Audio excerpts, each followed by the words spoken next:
Assalomu alaykum barchaga. Bugun ko'rib chiqadigan yangi mavzuyimiz kardiogen shok haqida bo'ladi. Demak, u haqida qisqacha va to'liq tushuncha olishga harakat qilamiz.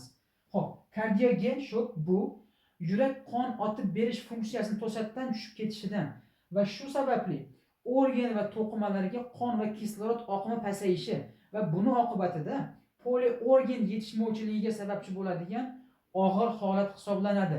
Demak, asosan surunkali yurak qon tomir sistemasi kasalligi bor bo'lgan 75 yosh va undan katta bemorlarda ko'proq uchraydi. Demak, klinikasi qanaqa bo'ladi? Klinikasi qon bosimi pasayib ketadi, puls tez va zaif, peshob ajralishi kamayadi, hushni yo'qotish belgilari, qo'l va oyoqlar muzlashi va o'pkada nam xirillashlar bilan namoyon bo'ladigan og'ir holat. Xo'p, tashxis qo'yish uchun bizga nimalar kerak bo'ladi? Albatta, anamnez yig'ishimiz kerak bemordan. EKG kerak bo'ladi, echo, rentgen apparatlari. Biz bularni keltirib chiqarish sabablariga ko'ra ishlatishimiz kerak bo'ladi. Demak, davolash va sabablari.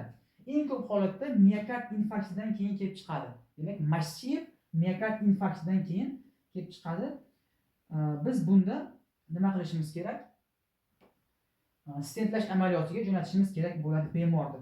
Xo'p, o'tkir aortal va mitral regurgitatsiyalardan keyin ham shu holat yuz beradi. Biz bunda klapan almashtirish amaliyotini qilishimiz kerak. Xo'p, bradikardiya sababli bo'lgan holatda bunda misol uchun blokadalarda Mobix 2 bo'lishligi mumkin yoki AV-qamal 3 holatlarda pacemaker, ya'ni elektrokardiostimulyator qo'yishimiz kerak bo'ladi bemorga. Xo'p, antidotlar beta blokator yoki kalsiy kanallari blokatorini ortiqcha dozada qabul qilgan bemorlarda biz misol uchun beta blokator bo'lsa glukagon, kalsiy kanallari blokatorda ortiqcha miqdorda iste'mol qilgan bo'lsa kalsiy berishimiz kerak.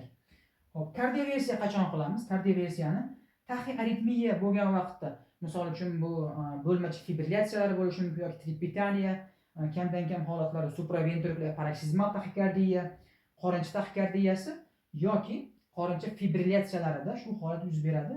Biz buni to'g'ridan to'g'ri kardioversiya qilishimiz kerak. Agar bemor hushini yo'qotgan bo'lsa, to'g'ridan to'g'ri kardioversiya. Agar hushida bo'lsa, bemor uxlatib olgan holatda tok beramiz yoki bo'lmasa uxlatmasdan medikamentoz, ya'ni inyeksiya ko'rinishida ham buni bartaraf qilishimiz mumkin bo'ladi. Demak, bu bilan parallel ravishda inotroplar ham berishimiz kerak. Ya'ni qon oqimini va yurak qisqaruvchanligini yaxshilashlik uchun doputamin, milrinon berishimiz kerak bo'ladi inyeksiya ko'rinishida. Xo'p, rahmat.